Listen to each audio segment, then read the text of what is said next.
Namaste and good morning, everyone. Let's do some prayers before our class. Om Guru Brahma, Guru Vishnu, Guru Devo Maheshwara, Guru Sakshat Parbrahma, Tasmai Shri Guruve Namaha.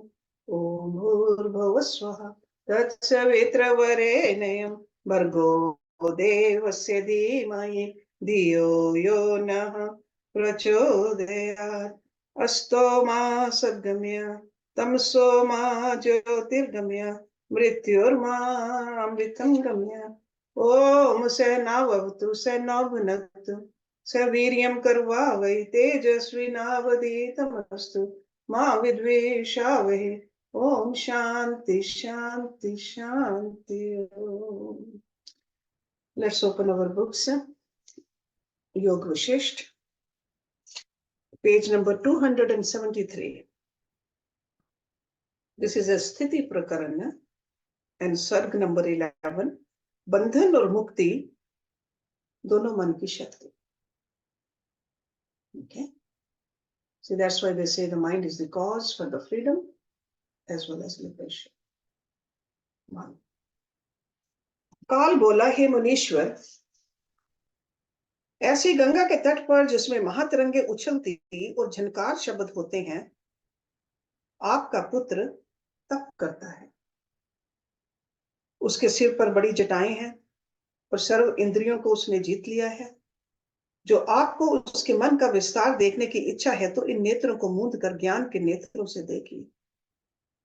हे राम जी, जब इस प्रकार संसार के ईश्वर काल ने जिसकी समदृष्टि है कहा, तब मुनीश्वर ने नेत्रों को मूंद कर ज्ञान नेत्रों से एक मुहूर्त में अपने पुत्र का सब वृतांत देखा, जैसे कोई अपनी बुद्धि में प्रतिबिंब देखे. और फिर मंदराचल पर्वत पर जो भृगु शरीर पड़ा था, उसमें प्रवेश कर अंतवाहक शरीर से अपने अग्रभाग में काल भगवान को देखकर पुत्र को गंगा के तट पर देखा. ये दशा देखकर वह चकित हुआ और विकार दृष्टि को त्याग कर निर्मल भाव से वचन कहे, हे भगवान, तीनों काल के ज्ञाता ईश्वर, हम बालक हैं, किसी से निर्दोष हैं. आप बुद्धिमान, निर्मल और त्रिकालज्ञ हैं. हे भगवान, ईश्वर की माया महा आश्चर्य रूप है, जो जीवों को अनेक भ्रम दिखाती है और बुद्धिमान को भी मोहित करती है, तो मूर्खों की क्या बात है. आप सब कुछ जानते हैं. जीवों की सब वार्ता आपके अंतर्गत है. जैसे जीवों के मन की वृत्ति होती है, उसके अनुसार वे भ्रमते हैं. वह मन की वृत्ति सब आपके अंतर्गत होती है. जैसे इंद्रजाली अपनी बाजीगिरी का वेला होता है, वैसे ही आप इन सभी के वेता हैं. हे भगवान, मैंने ब्रह्म को प्राप्त होकर क्रोध इस कारण से किया कि मेरे पुत्र की मृत्यु न थी, वह चिरंजीवी था, और उसको मैं मृतक हुआ देखकर भ्रम को प्राप्त हुआ. हमारा क्रोध आपदा का कारण नहीं है, क्योंकि जब मैंने पुत्र का शरीर निर्जीव देखा तब कहा कि अकारण मृतक हुआ, इस कारण क्रोध हुआ. क्रोध भी नीति रूप है, अर्थात जो क्रोध का स्थान हो वहां क्रोध चाहिए. मैंने विचार कर क्रोध नहीं किया है, अर्थात पुत्र की अवस्था देखकर क्रोध किया, निर्जीव शरीर को देखकर क्रोध किया. इसी से वह क्रोध आपदा का कारण नहीं. अयुक्त कारण से जो क्रोध होता है वह आपदा का कारण होता है, और संयुक्ति जो क्रोध है वह समता का कारण है.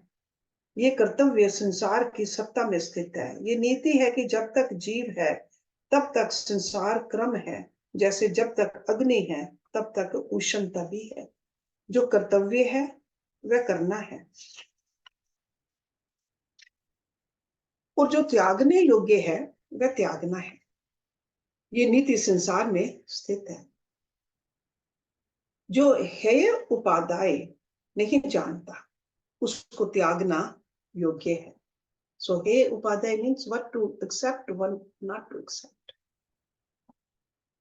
इससे मैंने पुत्र की अकाल मृत्यु देखकर क्रोध किया था, परंतु विचार करके जब तुमने स्मरण कराया तब मैंने विचार करके देखा कि मेरा पुत्र अनेक भ्रम पाकर अब गंगा के तट पर तप करता है. हे भगवान, आपने तो कहा कि सब जीवों के दो दो शरीर होते हैं, एक मनोमय और दूसरा आदि भौतिक. पर मैं तो ये मानता हूं कि केवल मन ही एक शरीर है, दूसरा कोई नहीं। मन का ही किया सफल होता है, शरीर का नहीं। काल बोला, हे मुनीश्वर, आपने यथार्थ कहा। शरीर एक मन ही है। जैसे घड़े को कुम्हार रचता है, वैसे ही मन भी देह को रचता है। जो मन शरीर से रहित निराकार होता है, वह क्षण में आकार को रच लेता है। जैसे बालक परछाई में वैताल को भ्रम से रचता है। मन में जो फुरन सता है, वह स्वप्न भ्रम दिखाती है, और उसमें बड़े आकार और गंधर्व नगर भास आते हैं, पर वह मन को की ही सत्ता है। स्थूल दृष्टि से जीवों को दो शरीर भासते हैं। बोधवान को तीनों लोक मन रूप भासते हैं, और सब मन से रचे। जब भेद वासना होती है, तब असत रूप संसार नाना प्रकार होकर भासता है। जैसे असम्यक दृष्टि से दो शशि भासते हैं, वैसे ही सम्यक दृष्टि को एक शशि व सब शांत रूप आत्मा ही भासता है। और भेद भावना से घट पट आदि अनेक पदार्थ भासते हैं कि मैं दुर्बल हूं या मोटा हूं, सुखी हूं या दुखी हूं, ये संसार है, ये काल है आदि। संसार वासना मात्र है। जब मन शरीर की वासना को त्याग कर परमार्थ उन्मुख होता है, तब भ्रम को नहीं प्राप्त होता। हे मुनीश्वर, समुद्र से तरंगे उठकर ऊपर को जाती हैं। जो वह जाने कि मैं तरंग होता हूं, तो मूर्ख है। यही अज्ञान दृष्टि है। ऊंचे को जाएगा तब जानेगा मैं ऊंचे को गया हूं, नीचे जाएगा तब जानेगा मैं पताल को गया हूं। ये कल्पना ही अज्ञान है, वास्तविक नहीं। वास्तविक दृष्टि ये है कि कोई अधा हो जाए, उधर हो, आपको जल रूप जाने। यूं ही जो पुरुष परिच्छेद देह आदि में अहम प्रतीत करता है, वह अनेक भ्रम देखता है। सम्यक दर्शी सब आत्म रूप जानता है। सर्व जीव आत्म रूप समुद्र की लहरें हैं, अज्ञान से भिन्न है और ज्ञान से वही रूप है। आत्मा रूपी समुद्र सम, स्वच्छ, शुद्ध आदि रूप, शीतल, अविनाशी और विस्तृत अपनी महिमा में स्थित है और सदानंद रूप है। जैसे कोई जल में स्थित हो और तट पर पहाड़ में अग्नि लगी हो, तो उस अग्नि का प्रतिबिंब जल में देख कर कहे कि मैं दग्ध होता हूं। जैसे भ्रम से उसको ज्वलता भासती है, वैसे ही जीव को आभास रूप संसार दुखदायक भासता है। जैसे तटीय वृक्ष, पर्वत आदि पदार्थ जल में नाना प्रकार प्रतिबिंबित भासते हैं, वैसे ही आभास रूप संसार को जीव नाना रूप मानते हैं। जैसे एक समुद्र में नाना उर्मियां भासती हैं, वैसे ही आत्मा में अनेक आकार संसार भासता है। उर्मी मीन्स तरंगे। वास्तव में द्वैत कुछ नहीं, सर्वशक्ति रूप ब्रह्म सत्ता ही है। उसी से विचित्र रूप चंचल भासता है, पर वह एक रूप अपने आप में स्थित है। ब्रह्म में संसार खुलता है और उसी में लीन होता है। जैसे संसार में तरंगे उपजती हैं और फिर उसी में लीन होती हैं, कुछ भेद नहीं, पूरन में पूरन ही स्थित है। जैसे जल से तरंग और ईश्वर से संसार और बीज से पत्र, दाल, फूल, फल, वृक्ष रूप है, वैसे ही सब संसार आत्म रूप है और वह आत्मा परम शक्ति रूप है। जैसे एक पुरुष अनेक कर्म का कर्ता होता है और जैसा कर्म करता है वैसे ही संग को पाता है। पाठ करने से पाठक और पाक करने से पाचक और जाप करने से जापक आदि अनेक नाम धरता है। वैसे ही एक आत्मा अनेक शक्तियां धरती हैं। जैसे जिस आकार की परछाई पड़ती है, वैसा ही आकार भासता है, और एक मेघ में अनेक रंग सहित इंद्रधनुष भासता है, वैसे ही ये अनेक भ्रम पाता है। हे साधो, सब संसार ब्रह्मा से पूरा है। वो जो जड़ भासते हैं, वे भी चैतन्य सत्ता से पूरे हैं। जैसे मकड़ी अपने मुख से जाला निकालकर आप ही ग्रास लेती है, वैसे ही चैतन्य से जड़ उत्पन्न होकर फिर लीन हो जाते हैं। चैतन्य जीव से सुषुप्ति जड़ता उत्पन्न होती है और फिर उसी में निवृत्त होती है। इससे अपनी इच्छा से ये पुरुष बंधन में पड़ता है और अपनी इच्छा से ही मुक्त होता है। जब बहिर्मुख देह आदि के अभिमान से मिलता है तब अपने आप को बंधन करता है। जैसे घुरान आप ही गृह रच कर बंधन में पड़ता है, और जब पुरुषार्थ करके अंतर्मुख होता है तब मुक्ति पाता है। जैसे अपने हाथ के बल से बंधन को तोड़कर कोई बलि निकल जाता है। हे साधो, ईश्वर को विचित्र रूप ईश्वर की विचित्र रूप शक्ति है। जैसी शक्ति फुरती है वैसा ही रूप दिखाती है। जैसे ओस आकाश में उत्पन्न होती है और उसी को ढक लेती है, वैसे ही आत्मा में जो इच्छा शक्ति उत्पन्न होती है वही अवर्ण कर लेती है और उसी में तन्मय रूप हो जाती है। वास्तव में जीव को बंधन और मोक्ष कुछ नहीं है। बंधन और मोक्ष दोनों शब्द भ्रांति मात्र है। मैं नहीं जानता कि बंधन और मोक्ष लोक में कहां से आए हैं। आत्मा को न बंधन है न मोक्ष है। ऐसे सतरूप को असत्य रूप ने ग्रास लिया है, जो कहता है कि मैं दुखी या सुखी हूँ, दुबला हूँ या मोटा हूँ, आदि माया महा आश्चर्य रूप है जिसने संसार को मोहित किया है। हे मुनीश्वर, जब चित्त संवित कलना रूप होता है, अर्थात दृश्य से मिलकर सुफुर्ती रूप होता है, तब कुसवारी की तरह स्वयं अपने आप को बंधन करता है, और जब दृश्य से रहित अंतर्मुख होता है तब शुद्ध मोक्ष रूप भासता है। बंध और मुक्ति दोनों मन की शक्तियां हैं।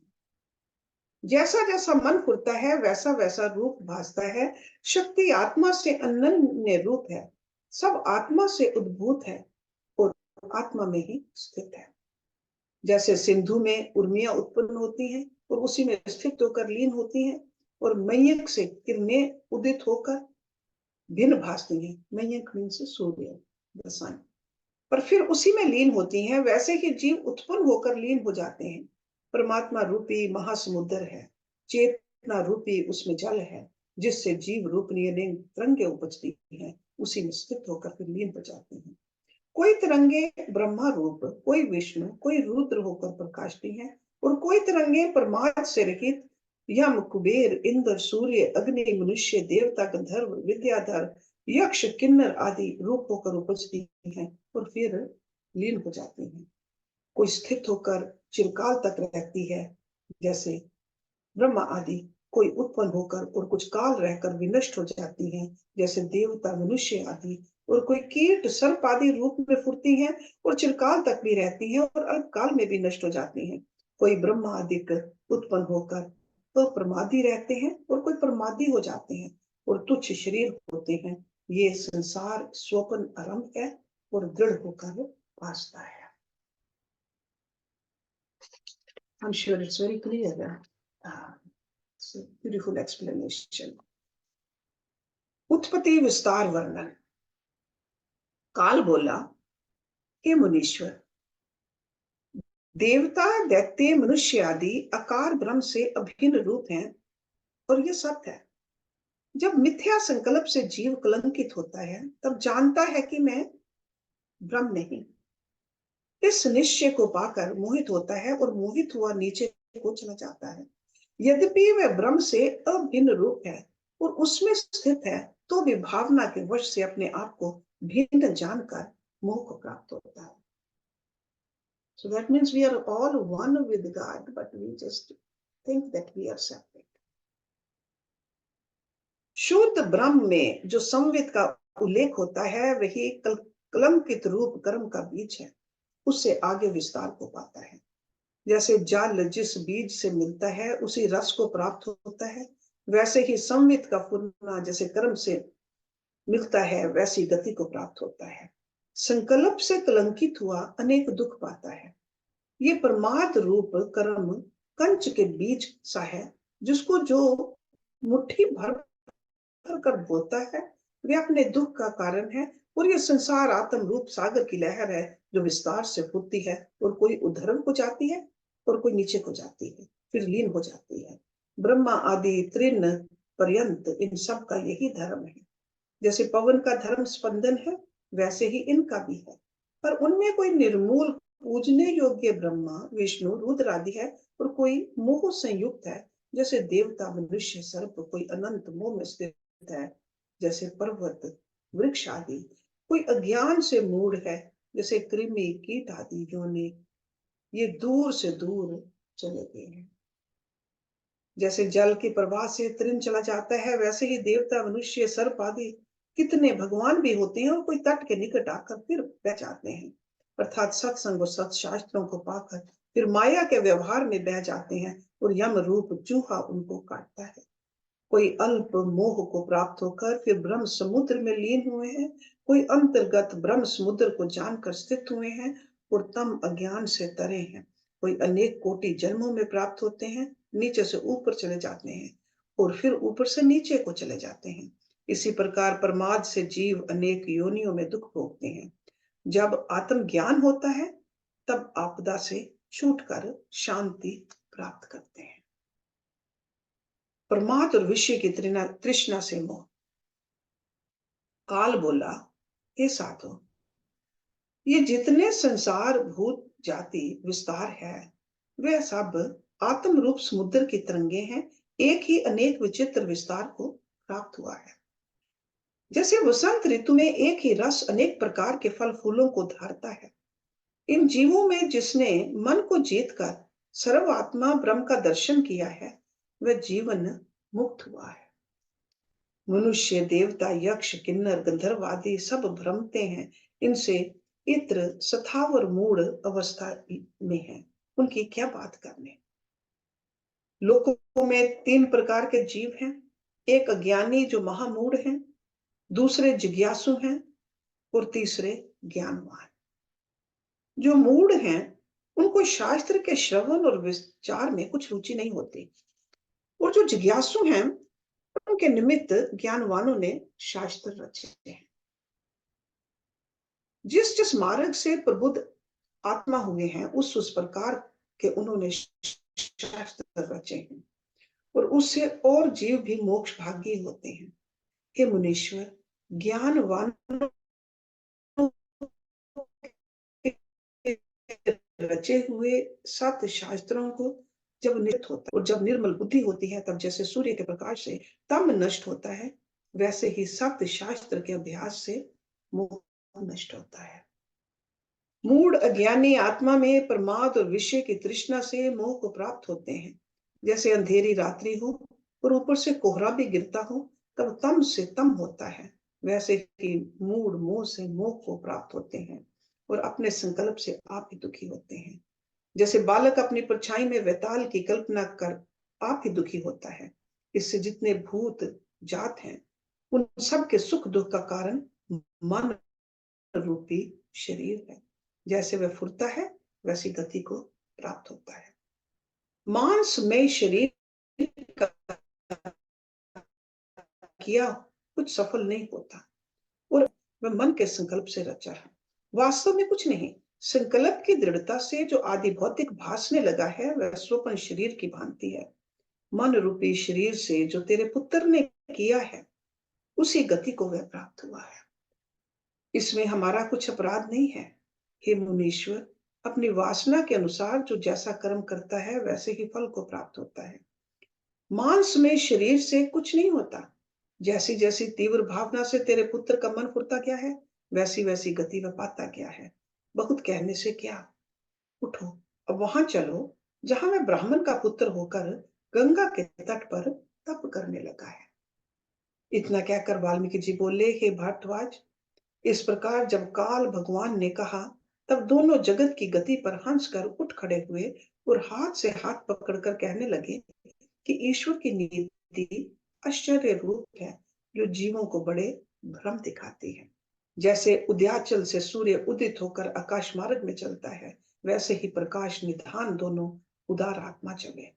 इस प्रकार जब वशिष्ठ जी ने राम जी से कहा तब सूर्य अस्त हुआ और सब सभासद अपने अपने स्थान को के दिन हुए फिर अपने अपने आसन पर आ बैठे। जन्म जन्मांतर वर्णन। वशिष्ठ जी बोले, हे राम जी, काल और भृगु जी दोनों मंदराचल पर्वत से भूमि पर उतरे और देवताओं के महासुंदर स्थानों को लांघते लांघते वहां गए जहां ब्राह्मण शरीर से गंगा के किनारे शुक्र समाधिस्थ स्थित था। उसका मन रूपी मृग अचल होकर विश्राम को प्राप्त हुआ था। जैसे चिरकाल का थका चिरकाल पर्यंत विश्राम करता है, वैसे ही उसने विश्राम पाया। वह अनेक जन्मों की चिंतता में भटकता भटकता अब तप में लगा था और राग द्वेष रहित होकर परमानंद पद में स्थित था। उसको देखकर काल ने बड़े शब्द से कहा, हे भृगो, देखिए ये समाधि में स्थित है, अब इसे जगाइए। तब उसके कल ना फुरने से और बाहरी शब्द से, जैसे मेघ के शब्द से मोर जागे, वैसे ही शुक्र जी जागे और अधो उन्मिलित नेत्र खोलकर काल और भृगु को अपने आगे देखा पर पहचाना नहीं। अधोन्मिलित means have eyes open, because if your eyes are closed for so long, you cannot open your eyes fully. उसने देखा कि दोनों के श्याम आकार बड़े प्रकाश रूप हैं, मानो साक्षात विष्णु और सदाशिव हैं। उन्हें देखकर वह उठ खड़ा हुआ और प्रतिपूर्वक चरण वंदना और नम्रता सहित आदर करके कहा कि मेरे बड़े भाग्य हैं जो प्रभु के चरण इस स्थान में आए। वहां एक शिला पड़ी थी, उस पर वे दोनों बैठ गए। तब वसुदेव नाम शुक्र, जिसका तप के संयोग से पूर्वता सात तप नाम हुआ था, उस शांत हृदय तपसी ने अगम वचन काल और भृगु से कहे। वह बोला, है प्रभु, मैं आपके दर्शन से शांति युक्त हुआ हूँ। आप सूर्य शशि इकट्ठे मेरे आश्रम में आए हैं और आपके आने से मेरे मन का मोह नष्ट हो गया, जो शास्त्रों और तप से ही निवृत्त होना कठिन है। हे साधो, जैसा सुख महापुरुषों के दर्शन से होता है, वैसा किसी ऐश्वर्य और अमृत की वर्षा से भी नहीं होता। आप ज्ञान के सूर्य शशि हैं। हे ऋषिवरों, आपने हमारा स्थान पवित्र किया और मैं शांत आत्मा हुआ। आप कौन हैं जो प्रकाश रूपी उदार आत्मा मेरे स्थान पर आए हैं? जब इस प्रकार जन्मांतर के पुत्र ने भृगु जी से पूछा, तब भृगु जी ने कहा, हे साधु, तू अपने आप को स्मरण करके कौन है? अज्ञानी तो नहीं, तू तो प्रबुद्ध आत्मा है। जब इस प्रकार भृगु जी ने कहा, तब नेत्र मूंद कर शुक्र ध्यान में लगा और एक मुहूर्त में अपना सब वृतांत देखकर नेत्र खोले और विस्मय युक्त कहने लगा, ईश्वर की गति विचित्र रूप है। इसके वश होकर मैंने बड़े भ्रम देखे हैं और संसार चक्र पर आरूढ़ हुआ मैं अनंत जन्म भ्रमा हूं। उन सबको स्मरण करके मैं चकित होता हूं कि मैंने बहुत दुख देखे और अनेक अवस्थाएं भोगी हैं। स्वर्ण और मंदार, कल्प वृक्ष, मेरु, कैलाश आदि वन कुंजों में मैं रहा और ऐसा कोई पदार्थ नहीं जो मैंने नहीं पाया, ऐसा कोई कार्य नहीं जो मैंने नहीं किया और ऐसा कोई इष्ट अनिष्ट नरक स्वर्ग नहीं जो मैंने नहीं देखा। जो कुछ ज्ञेय है वह क्या है? अब मैं आत्म तत्व में विश्राम लब्ध हुआ हूं और मेरा संकल्प भ्रम नष्ट हो गया है। अब आप वहां चलिए जहां मंदराचल पर मेरा शरीर पड़ा है। हे भगवान, अब मुझको कुछ इच्छा नहीं है। यद्यपि हे उपाध्याय, मुझको कुछ नहीं रहा, तथापि नीति की रचना देखकर कहता हूँ, जो प्रबुद्ध हैं वे प्रकृत आचार में विचरते हैं, आगे जैसी इच्छा हो वैसे कीजिए। प्रबुद्ध जन उसी आचार को अंगीकृत करते हैं, इससे अपने प्रकृत आचार को ग्रहण करके व्यवहार में विचारिए।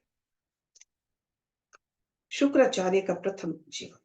वशिष्ठ जी बोले, हे राम जी, इस प्रकार विचार करके तीनों आकाश मार्ग को चले और शीघ्र ही मेघ मंडल को उल्लंघ कर सिद्धों के मार्ग से मंदराचल पर स्वर्ण कंदरा में पहुंचे और पूर्व शरीर जो देखकर शुक्र ने कहा, हे तात, मेरे पूर्व शरीर को देखो, जिसका आपने बहुत पालन किया था।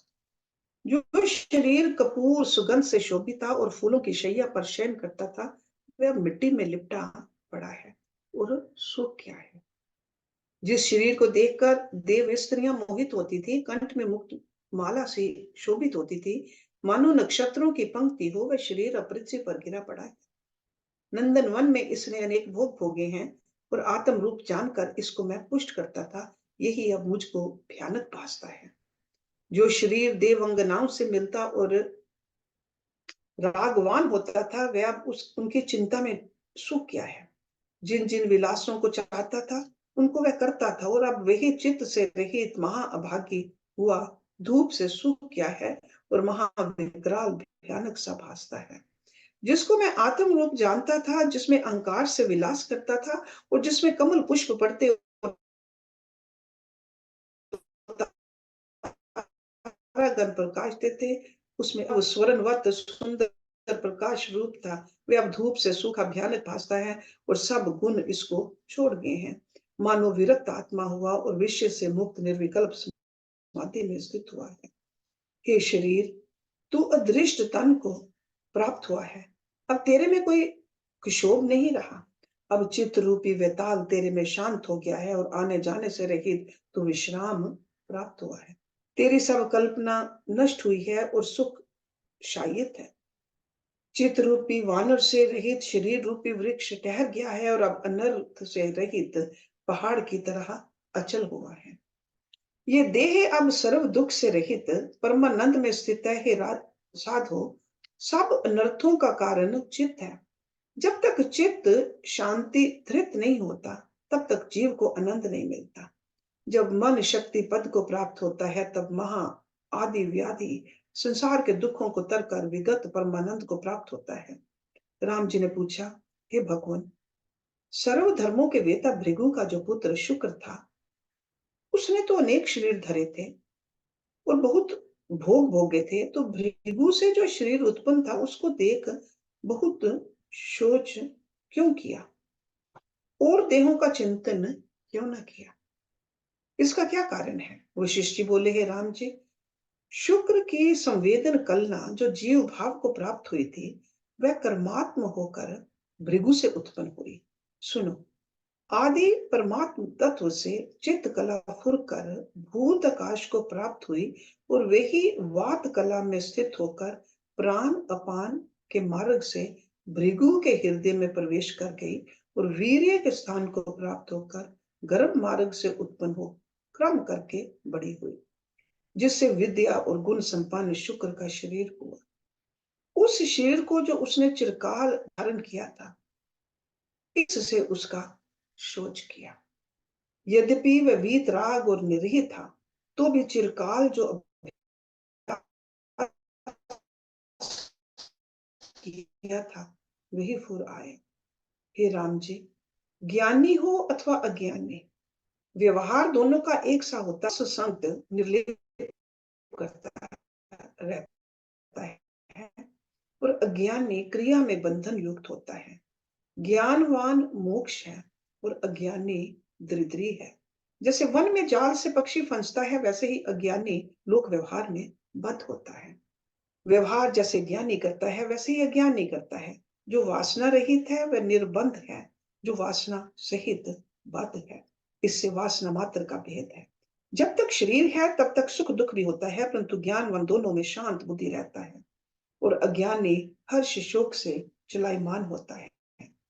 जैसे खंबे का प्रतिबिंब जल के हिलने से खंबा हिलता भासता है, परंतु स्वरूप में स्थित है, वैसे ही अज्ञान में सुख दुख से सुख दुखी भासता है, परंतु स्वरूप यथावत है। जैसे सूर्य का प्रतिबिंब जल के हिलने से हिलता भासता है, परंतु स्वरूप से जैसे का तैसा है, वैसे ही ज्ञानवान इंद्रियों से सुखी दुखी भासता है, पर स्वरूप से जैसे का तैसा है। अज्ञानी बाहर से क्रिया का त्याग करता है तो भी बंधन में रहता है, और ज्ञानवान क्रिया करता है तो भी मोक्ष रूप है। अंतर में जो अनात्म धर्म में बद्ध है, वह बाहर कर्मेंद्रिय से मुक्त है तो भी बंधन में है, और जो अंतर से मुक्त है वह कर्मेंद्रिय से बंधन में भासता है तो भी मुक्त रूप है। जो सब क्रीड़ा को त्याग बैठा है और हृदय में संसार की सत्यता रखता है, वह चाहे कुछ करे चाहे ना करे, है बंधन में ही। और जो बाहर चाहे जैसा व्यवहार करता है, पर हृदय में अद्वैत ज्ञान धारे है, तो वह मुक्त रूप है, उसको कर्म बंधन नहीं करता। इससे हे राम जी, सब कार्य करो और अंतर से शून्य रहकर सर्व ऐष्णा से रहित आत्म पद में स्थित हो जाओ और अपने प्रकृत व्यवहार को करो। ये संसार रूपी सागर है, जिसमें आदि व्याधि अहम ममता रूपी गड्ढा है। जो उसमें गिरता है वह ऊंचे से नीचे हो जाता है। इससे संसार के भाव में मत स्थित हो और शुद्ध बुद्ध आत्म स्वभाव में स्थित हो। जो ब्रह्म शुद्ध सर्वात्मा निर्विकार निराकार आत्म पद में स्थित है, उनको नमस्कार है। शुक्राचार्य का शरीर प्रवेश। वशिष्ठ जी बोले, हे राम जी, इस प्रकार जब शुक्र ने शरीर का वर्णन किया और विकराल रूप देखकर उसमें त्याग बुद्धि की, तब काल भगवान शुक्र के वचन को न मानकर गंभीर वाणी से बोले, हे शुक्र, तू इस तप रूपी शरीर को त्याग कर भृगु के पुत्र का जो शरीर है उसको अंगीकृत कर। जैसे राजा देश देशांतर को भ्रमता भ्रमता अपने नगर में आता है, वैसे ही तू भी इस शरीर में प्रवेश कर, क्योंकि भार्गव वतन से तुझे असुरों का गुरु होना है। ये आदि परमात्मा की नीति है। महाकल्प पर्यंत तेरी आयु है। जब महाकल्प का अंत होगा तब भार्गव तन नष्ट होगा और फिर तुझको शरीर ग्रहण ना होगा। जैसे रस सूखने से पुष्प गिर पड़ता है, वैसे ही प्रारब्ध वेग के पूर्ण होने से तेरा शरीर गिर पड़ेगा और शरीर के होते जीवन मुक्ति को प्राप्त हुआ प्राकृत आचार में विचरेगा। इससे शरीर को त्याग कर भार्गव शरीर में प्रवेश कर। अब हम चाहते हैं तुम दोनों का कल्याण हो और तुमको वांछित फल मिले। इतना कहकर वशिष्ठ जी बोले, हे राम जी, काल भगवान ऐसा कहकर और दोनों पर पुष्प डालकर अंतर ध्यान हो गए। तब वह तपसी नीति को विचारने लगा कि क्या होना है। विचार कर देखा तो विदित हुआ कि जैसे काल भगवान ने कहा है वैसे ही होना है। ऐसे विचार कर महाकृष रूप जो शरीर था उसमें प्रवेश किया और तपस्वी ब्राह्मण का शरीर त्याग दिया। तब उस शरीर की शोभा जाती रही और कंप कंप कर पृथ्वी पर गिर पड़ा। जैसे मूल के कटने से बेली गिर पड़ती है, वैसे ही वह शरीर गिरा और शुक्र देह जीव कला संयुक्त हुआ है। तब भृगु जी उस कृष शरीर को जीव कला संयुक्त देखकर उठ खड़े हुए और हाथ में जल का कमंडलू ले मंत्र विद्या से जो पुष्टि शक्ति है उसका पाठ कर पुत्र के शरीर पर जल डाला और उसके पड़ने से शरीर की सब नाड़ियां पुष्ट हो गई। जैसे वसंत ऋतु में कमलनी प्रफुल्लित होती है, वैसे ही उसका शरीर प्रफुल्लित हो आया और श्वास आने जाने लगे। तब शुक्र पिता के सन्मुख आया और जैसे मेघ जल से पूर्ण होकर पर्वत के आगे नमता है, वैसे ही विधि संयुक्त नमस्कार करके सिर नवाया और स्नेह से नेत्रों में जल चलने लगा। तब पुत्र को देखकर भृगु जी ने उसे कंठ लगाया कि ये मेरा पुत्र है। ऐसे स्नेह से पूर्ण हो गया, हे राम जी, जब तक तन है तब तक तन के धर्म फुर आते हैं। इसी प्रकार भृगु ज्ञानी को भी ममता स्नेह फुर आया तो और की क्या बात है। पिता और पुत्र दोनों बैठ के और एक मुहूर्त पर्यंत कथा वार्ता करते रहे। फिर उठकर उन्होंने उस तपस्वी शरीर को जलाया, क्योंकि बुद्धिमान शास्त्र आचार में स्थित होते हैं। इसके अनंतर जिनका तन तप से प्रकाशता है और जिनकी श्याम कांति है, ऐसे जीवन मुक्त उदार आत्मा होकर वहां रहे और समय पा करके शुक्र जी दैत्यों के गुरु होंगे और भृगु जी समाधि में स्थित होंगे।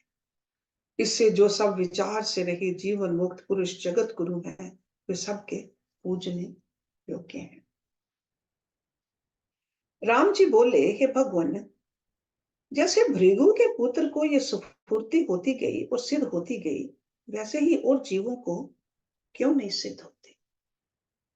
वशिष्ठ जी बोले, हे राम जी, शुक्र का जो ब्रह्म तत्व से फुरना हुआ वही भार्गव जन्म हुआ और जन्म से कलंकित नहीं हुआ। वह सर्व ऐष्णा से रहित शुद्ध चैतन्य था। ऐष्णा मीन्स इच्छा। निर्मल हृदय को जैसे स्फूर्ति होती है वैसे ही सिद्धि हो जाती है और मलिन हृदय वाले का संकल्प शीघ्र ही सिद्ध नहीं होता। जैसे भृगु के पुत्र को मनोराज हुआ और भ्रमता फिरा, वैसे ही सभी स्वरूप के प्रमाद से भ्रमते हैं। जब तक स्वरूप का साक्षात्कार नहीं होता तब तक शांति प्राप्त नहीं होती। ये मैंने भृगु के पुत्र का वृतांत मनोराज की दृढ़ता के लिए तुमको सुनाया है। जैसे बीज ही अंकुर फूल फल आदि अनेक भाव को प्राप्त होता है, वैसे ही सब भूत जात को मन का भ्रमना अनेक भ्रम को प्राप्त होता है। जो कुछ संसार तुमको भासता है वह सब मन के फुटने का रूप है। मिथ्या भ्रम से नानत्व भासता है और कुछ नहीं।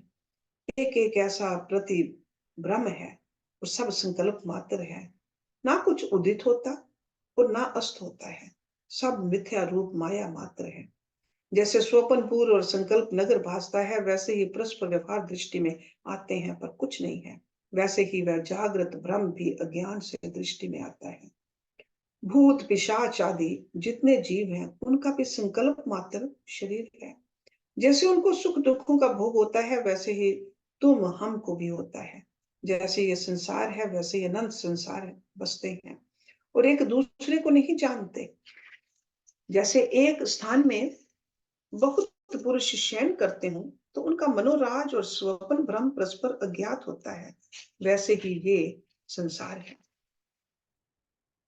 वास्तव में कुछ नहीं, केवल ब्रह्म सत्ता अपने आप में स्थित है। जो इस संसार को सत्य जानता है वह पुरुषार्थ चयुत होता है। जो वस्तु भ्रांति से भासती है उसका सम्यक ज्ञान से अभाव हो जाता है। यह जागृत संसार भी दीर्घ स्वप्न है। चित्त रूपी गज को बंधन है और चित्त सत्ता से संसार सत्य भासता है और संसार सत्ता से चित्त है। एक के नाश होने से दोनों का नाश हो जाता है। जो संसार का सत्य भाव नष्ट होता है तो चित्त नहीं रहता, और जो चित्त उपशम होता है तो जगत शांत होता है। इस प्रकार एक का नाश होने से दोनों का नाश होता है। दोनों का नाश आत्म विचार से होता है।